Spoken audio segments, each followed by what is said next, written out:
There is a peculiar threshold that one crosses, not with loud defiance, but with quiet resignation, when one decides to stop being perpetually available. This threshold is not visible to the outer world. It does not echo with sound, but within it feels seismic, as though tectonic plates of the psyche have shifted. And in truth they have. Availability, for many, begins as an innocent attempt to belong.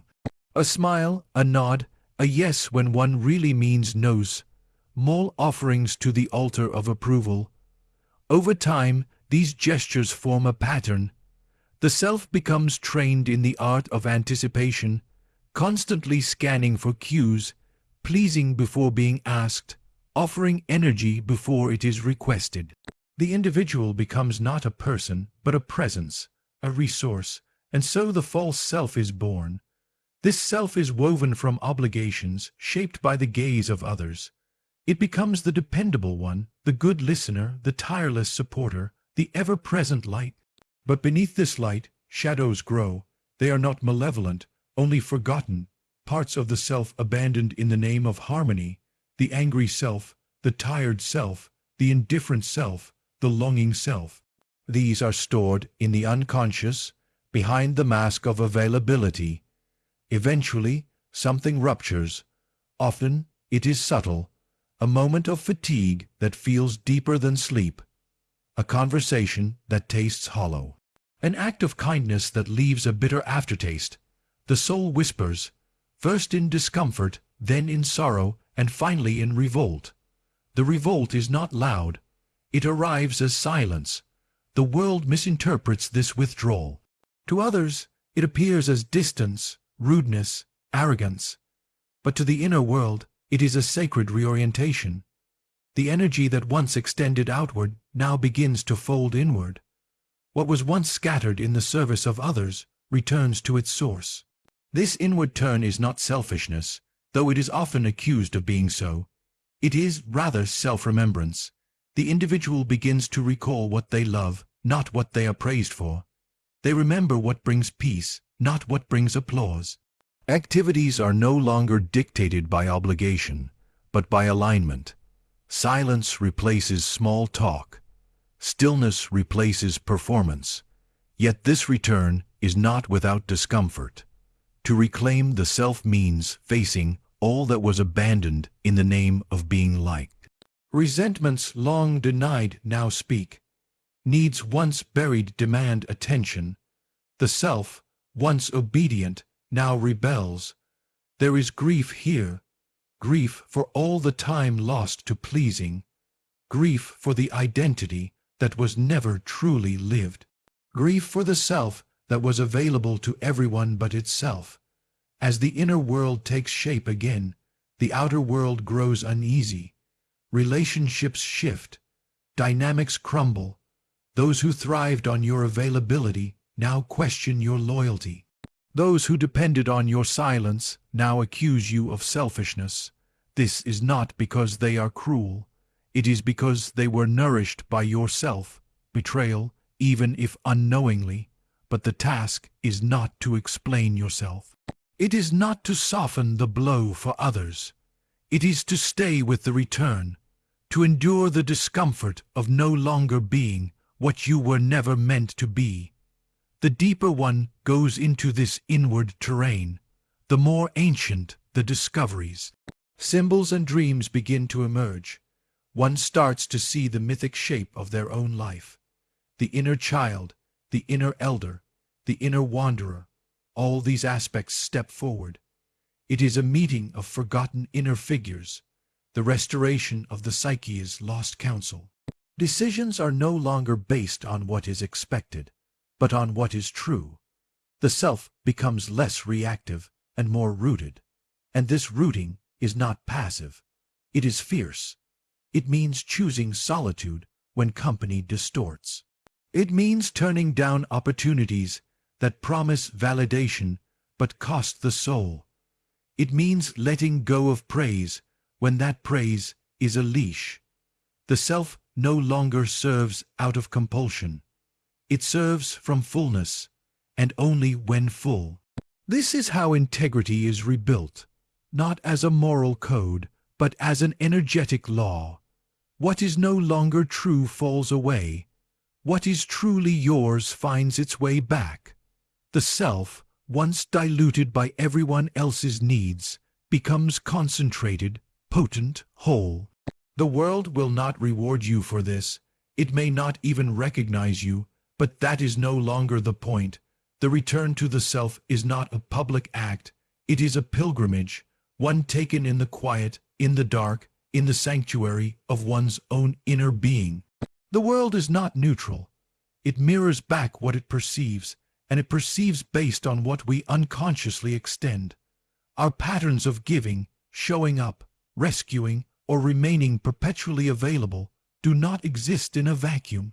They sculpt the very responses we receive from others. Life becomes a reflection of the offerings we place upon its altar, whether those offerings are genuine expressions of self or conditioned masks forged in childhood. Availability is not just a behavior, it is a signal. It announces to others what they can expect of us, and often, what we expect of ourselves. When we are always accessible, quick to respond, eager to help, and habitually attuned to others' needs before our own, we emit a kind of psychic scent. It tells the world, I will carry what you don't want to hold. I will bend, stretch, and soften so you don't have to. And so, inevitably, the world delivers people, situations, and relationships that confirm this arrangement. Others sense the currency we deal in, even if we ourselves are unaware of the cost. Some will see our constant yes as generosity. Others will see it as weakness, but most will not question it at all. They will simply take what is being offered, just as the earth drinks from a leaking vessel without asking whether it wished to be poured. This dynamic does not necessarily arise from malice. It is far more subtle. It is the mutual agreement between unconscious needs. The helper seeks worth through usefulness. The taker seeks relief from responsibility. The overavailable person becomes the gravitational center for others' projections. Caretaker, fixer, buffer, savior. And while the outer world seems to reward this role with belonging or admiration, what it truly offers is dependency. You are not loved for your essence. You are needed for your function. This is where fatigue sets in, not the kind that rest cures, but the existential fatigue of being seen only through the narrow keyhole of what you provide.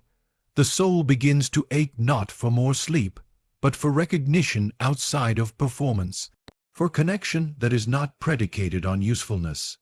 And often, this ache is what initiates the unraveling. When you cease to offer what you once did, when you no longer answer every call, soften every tension, or say yes when your body screams no, the mirroring world begins to fracture. What was once familiar begins to distort. The same people who praised your selflessness now question your character. The same dynamics that once felt intimate now feel invasive. The very relationships built upon your availability begin to tremble under the weight of your absence. This is not a failure of love. It is the revelation of what was never truly love to begin with. When you stop offering yourself as a service, those who saw you only as a function fall away. What is left behind is a clearing, and in that clearing, truth begins to emerge. Not just about others, but about yourself. You begin to realize that you taught people how to treat you, not through explicit instruction, but through energy, through consistency, through the invisible contract of always being there. You see how the patterns you called fate were actually rehearsals of your inner beliefs. If you believed love had to be earned, you found those who required performance. If you believed silence was safer than conflict, you attracted those who thrived on your quiet compliance. The world did not conspire to use you, It simply responded to the image you projected. That image, your persona, was shaped not from your essence, but from survival. Somewhere in your early landscape, perhaps, you learned that love came when you were helpful, safe when you were quiet, worthy when you were pleasing. These lessons, written into the psyche like ancient scripts, guided your offerings to the world. And the world, in turn, complied. But as soon as those offerings stop, when the inner world rebels and says no more, the response shifts. People begin to leave, expectations crumble, the roles dissolve. It feels like abandonment, but it is something more primitive. It is recalibration. You are no longer performing the role, and so the stage empties. In this space, the self confronts its own nakedness. Without the usual feedback loops, who are you? Without praise for your productivity, how do you define value? Without being needed, do you still feel real? These are the questions that arise when the world's mirroring stops. They are terrifying questions because they strip away identity, but in their echo lies the first sound of your own voice, free from distortion, free from performance, free from the grip of needing to be mirrored to exist at all. There is an ancient recognition, buried deep in the soul, that not all spaces are meant to be entered by everyone. The temples of old were not open at all hours to all wanderers. The inner sanctums were reserved for the initiated, those prepared to step into the silence, to carry reverence, to meet the sacred on its own terms. So too with the self. The modern world, intoxicated by exposure and instant access, forgets this. It demands availability without pause, visibility without boundary. It celebrates openness but forgets that what is sacred is always guarded. A boundary is not a wall. A wall keeps others out in fear. A boundary invites in with discernment. It is a declaration that within this space, physical, emotional, energetic, there exists something of value. The instinct to draw a line is not rooted in selfishness. It is rooted in the deep knowing that some parts of the soul must not be handed over cheaply. When you begin to say no, when you begin to restrict access, when you no longer offer immediate responses or perpetual affirmation, it is not because you are withdrawing from life. It is because you are attempting, perhaps for the first time, to make your life sacred again.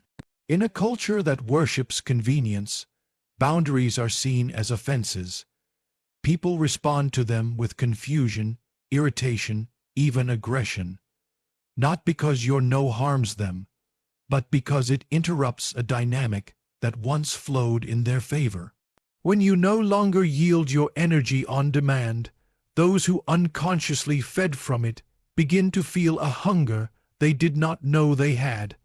But this discomfort is not your responsibility to soothe. The boundary is not a punishment. It is an act of alignment, a spiritual reorientation. It declares, I will no longer offer what depletes me, no matter how accustomed others have become to its flow. Within the psyche, boundaries are not merely social tools. They are symbolic acts. Each time you draw a boundary, you affirm the reality of your inner world. You name yourself as a being with edges, with shape, with value. You cease to be an open field and become a defined landscape. This definition, far from limiting you, gives structure to your soul. It allows certain energies in and keeps others at a distance. It filters the false from the real. The self becomes less porous, less susceptible to projection. Others must now meet you, not through the haze of assumption, but through clarity. The sacred has always needed containment. Fire without the structure of the hearth is destruction. Water without the riverbank becomes flood. The psyche without boundaries becomes overwhelmed, flooded with external demands, consumed by the moods and wounds of others. But when a boundary is drawn, the soul becomes like a temple, spacious, silent, and alive with presence. Here thoughts deepen, here emotions slow down, here intuition speaks. Boundaries allow for ritual. When you say, "This is mine," you create the conditions for attention. You tend to what is within. You notice what lives beneath the surface. The hurried reactions of a scattered life give way to something more intentional. You begin to choose how you engage, when you engage, and with whom. Conversations deepen. Relationships grow richer, or they fall away altogether. In either case, the sacred is served. This process is not without its initiations. Every boundary invites a test. Those who once crossed your thresholds freely may protest. Guilt may rise. Fear may whisper that you are losing love, that you are becoming cold. But what you are losing is not love. It is attachment to being needed, to being constantly accessible, to being defined by your usefulness. And what you are gaining is the possibility of being known as you are, not as what you give. As boundaries become integrated, a new self begins to emerge. It is quieter, but firmer, less eager, but more rooted. You speak less, but what you say carries weight.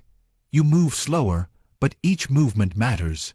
You are no longer everywhere at once, because you now dwell fully in the place you stand. This groundedness radiates. Others feel it. Some are drawn closer, some retreat. You let both occur without force, and something curious happens in this space of sacred containment. Time changes. What once felt urgent loses its grip. The mind unhooks from its compulsions. The body breathes differently.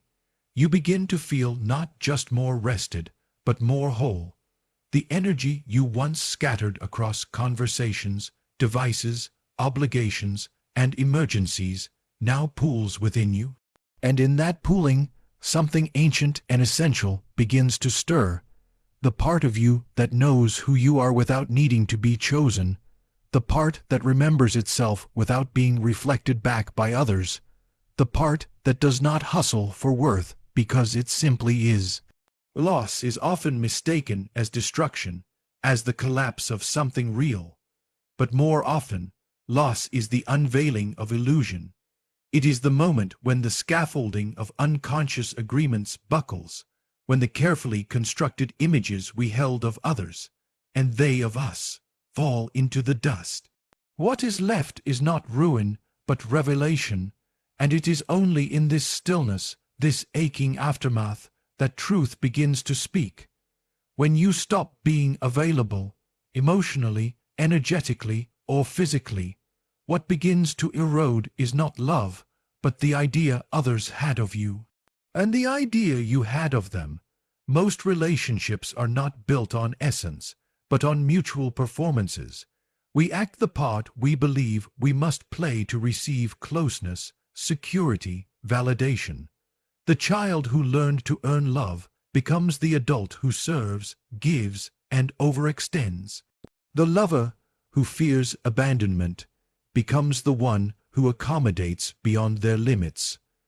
The friend who dreads rejection becomes the one who never says no.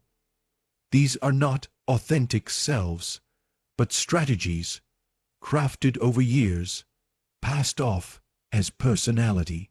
As long as we continue the performance, the illusion remains intact. The script is followed, the scenes unfold, but when the performance halts, when the role is stepped away from the stage, begins to shake. Some who once drew close will grow cold. Others will retreat altogether. Relationships shift, sometimes overnight. And while this can feel like betrayal, it is often liberation disguised as loneliness.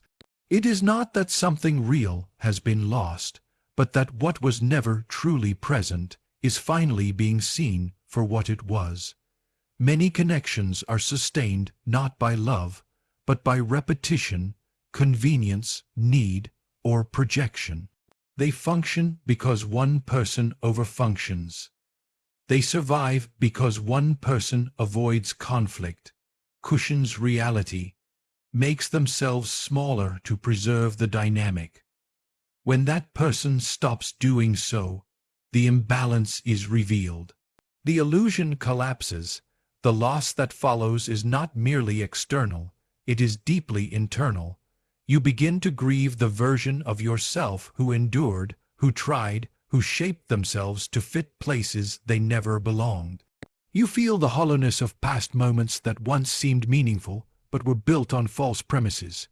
You remember the times you felt seen, only to realize now it was your mask being applauded, not your soul. This grief is sacred. It is not to be rushed. It is a mourning for what you once mistook for truth. And yet, within that mourning is a quiet kind of freedom. For the illusions that dissolve in the face of your boundaries were never capable of holding you. They were cages dressed as comfort. The relationships that fall away when you step into your fullness were never in service to your becoming. They were altars to your diminishment. And now, in their absence, something new becomes possible. But this phase is not one of immediate clarity. It is liminal in between. You are no longer who you were, but not yet who you are becoming. The structures have fallen, but the new foundation has not yet been laid. It is a psychic winter. In this barren landscape, you walk without familiar reference points. The voices that once guided you, whether from others or your internalized patterns, go silent. The silence is disorienting, but it is within this silence that you begin to hear the whisper of your true self. That self does not rush to fill the void. It does not seek to recreate what has been lost. Instead, it watches, it waits, it listens. It begins to see the dynamics not from the wounded place that needed them, but from the clear-eyed place that outgrew them. You start to notice how much of your relational life was rooted in survival, how often your presence in others' lives was not chosen freely, but compelled by an unconscious need to be needed, to be safe, to be acceptable. As this awareness deepens, your vision sharpens. You recognize the emotional economy that once governed your relationships, the unspoken transactions of energy, time, attention. You see who depended on your silence, who relied on your guilt, who counted on your inability to choose yourself. And with this recognition comes an unflinching gaze, not of blame, but of clarity. The spell is broken. This clarity does not always bring peace at first. In fact, it can be unsettling. You may wonder how you lived so long in distortion, how you mistook obligation for intimacy or compliance for connection. But this disillusionment is necessary. It is the fire that burns away false attachments. It is the storm that clears the field. Only after it has passed can you begin to sense what might grow in its place. Loss then becomes a threshold. It separates what was from what is, illusion from authenticity, image from essence. It asks of you not just to let go, but to see. And in seeing, you begin to reclaim the parts of yourself that were scattered across 1,000 false agreements. You call them back one by one. You gather your energy not in reaction, but in remembrance. You do not fill the empty space with more illusion. You learn, at last, to sit in the truth of your own absence from roles that never belonged to you. Presence is often misunderstood as mere physical attendance or outward availability. Yet true presence transcends the body's position in space or the timeliness of a response. It is a quality of the soul, an inner radiance that emerges when one ceases to be scattered among the endless demands of others and instead roots deeply in the self. When you stop being perpetually available, when you reclaim the sacred interior, presence arises, not as an act, but as an essence. This presence is different from the frantic energy of doing or the anxious pulse of trying to please. It is calm and steady, like the surface of a deep lake, undisturbed by the winds of expectation. It is an emanation of wholeness that does not require validation. When you become present in this way, you no longer chase the approval of the outer world. You invite it to meet you on your own terms. The shift is subtle yet profound. The world no longer pulls you into its drama. Instead, you become a quiet center around which reality shifts. Presence transforms reality because it alters the field of interaction. Humans are energy beings as much as physical ones, and the energy we carry changes how others respond to us. When your energy is fragmented, pulled in 1,000 directions by incessant availability, it signals neediness, unrest, and sometimes invisibility beneath the noise. But when your energy is concentrated, grounded, and held with intention, it sends a message that you are whole, that you have boundaries, that you possess an inner reservoir no one else can fill. This presence invites a different kind of engagement from others. They sense your solidity and are drawn to it, not because you entertain or conform, but because you embody something rare, a self-possession that commands respect without demanding it. You become magnetic not through effort, but through authenticity. In your absence, people may have felt loss or confusion, but in your true presence, they feel recognition, as if a missing piece has been found. The transformation extends beyond relationships. When you embody presence, even your own perception of reality shifts. You begin to see the world not as a battleground of needs and expectations, but as a dynamic interplay of energies, a living dance in which you are both participant and observer. Your responses become less reactive and more intentional. You act from choice rather than compulsion. This shift deepens your connection to time itself, which no longer feels like a river you must race against, but a vast ocean in which you swim with measured grace. Presence also cultivates a certain silence within. This silence is not absence but fullness. It is the space where intuition speaks and where the unconscious reveals its truths. When you are not constantly available, your inner world expands. You begin to listen not just to the voices outside, but to the whispers inside. The subtle signals from dreams, body sensations, and fleeting emotions. This inward attention strengthens your capacity to respond wisely, rather than react habitually. Moreover, presence acts as a catalyst for transformation in others. When you stand in your own wholeness, you become a mirror and a challenge to those around you. Your presence calls forth their own authenticity, whether they are ready or not. This can provoke discomfort, resistance, or even rejection, but it also awakens possibilities for deeper connection and growth. By embodying your true self, you offer others permission to do the same. The ripple effect can be subtle yet powerful, altering social dynamics in ways that words alone cannot achieve. There is also an ancient truth in this process. The self and the world are not separate, but intertwined. The inner state you cultivate does not remain locked inside. It seeps outward, coloring your surroundings with its hue. When your presence is fragmented, the world reflects confusion and chaos. When your presence is whole, the world seems to respond with clarity and order. This is not magic, but the natural consequence of energetic resonance. When two frequencies align, harmony arises. Yet cultivating this presence requires courage. It means embracing solitude and uncertainty. It means facing the parts of yourself that hunger for external affirmation and gently setting them aside. It requires the willingness to stand in your own truth, even when the world resists or misunderstands.